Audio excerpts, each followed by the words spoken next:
केस फुटता उधळलाली भूपाळी रामपारी दिशादाही उजळल्या आल गोकुळ आपुल्या दारी निर्भेळ आणि सकस चवीच गोकुळ लई भारी। गोकुळ दूध संघाची दर्जेदार दुग्ध उत्पादने गोकुळ दूध, दही, तूप, दूध powder, cooking butter, table butter, paneer, इलायची श्रीखंड, आंबा श्रीखंड, फ्रूट श्रीखंड, ताक आणि लस्सी। गोकुळ दूध आणि दर्जेदार दुग्ध उत्पादने, चव आहे कोल्हापुरी, गोकुळ लई भारी।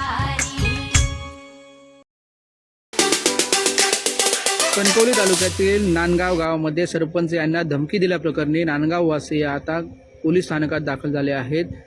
नांदगाव सरपंच यांना धमकी दिल्याप्रकरणी सुरेश मोरे यांच्या विरोधात आता नांदगाववासी एकवटले असून त्यांनी लवकरात लवकर या अपप्रवृत्ती विरोधात गुन्हा दाखल करावा आणि त्यांच्यावर कारवाई करावी अशी मागणी देखील या नांदगाववासियांनी सरपंच सदस्य हे आता कणकवली पोलीस स्थानकात हजर होते। यांनी काय सांगितले आहे पाहूया। काल संध्याकाळी मी स्वतः नांदगाव सरपंच ग्रामपंचायत कार्यालयामध्ये माझ्या बसलो होतो आणि ते सुरेश अर्जुन मोरे, बा मोरे आणि त्यांचे पुत्र कमलेश मोरे हे दोघेजण माझ्याकडे आले आणि माझे सचिव पण स्वतः तिथे उपस्थित होते मगेश्वराने। त्यांनी मला अनधिकृत विनापरवाना गाळ्यामध्ये ना हरकत दाखला मागितला होता। खरं म्हणाल तर तो देता येत नाही, पण तरीसुद्धा मी एक सहकार्याच्या भावनेतनं त्यांना सांगितलं होतं की मला एक छोटंसं ॲफिडेव्हिट आणून द्या की भविष्यात समजा त्याबद्दल काही तक्रार उद्भवली तर मी स्वखर्चाने बांधकाम असेल किंवा आणि का असेल ते सगळं मी निस्तारीन, एवढं मला साधं ॲफिडेव्हिट द्या म्हणून सांगितलं। त्यानंतर त्यांनी दोघेही नशापान करून आले होते आणि त्यांनी मला शिवीगाळ केली, जीवे मारण्याची धमकी दिली आणि त्या संदर्भात मी काल कणकवली पोलीस स्टेशनमध्ये तक्रार दाखल केलेली आहे आणि त्या अनुषंगानेच त्यांनी आमच्या विरोधात आता एक तक्रार दाखल केलेली आहे।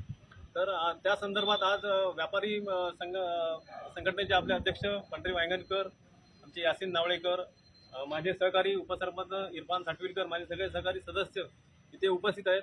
आम्ही पोलीस निरीक्षक यादव साहेबांशी चर्चा केली, याच्याबद्दल सकारात्मक चर्चा झालेली आहे। त्याच्यावरती या दोघांवरती कारवाई होणं अपेक्षित आहे आणि ती झाली जर नाही तर आम्हाला त्या संदर्भात विचार करावा लागेल।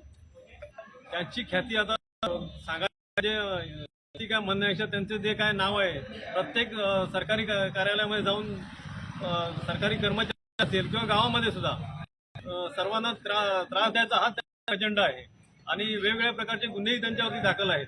तर आणि महिलांनाही त्यांनी त्रास दिलेला आहे, त्या संदर्भात गांभीर्याने त्यांच्यावर कारवाई व्हावी अशी आमची अपेक्षा आहे।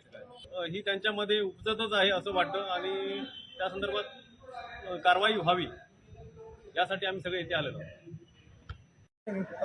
या येत्या 8 दिवसामध्ये जर सकारात्मक वातावरण दिसलं नाही तर तीव्र आंदोलन आम्ही छेडू।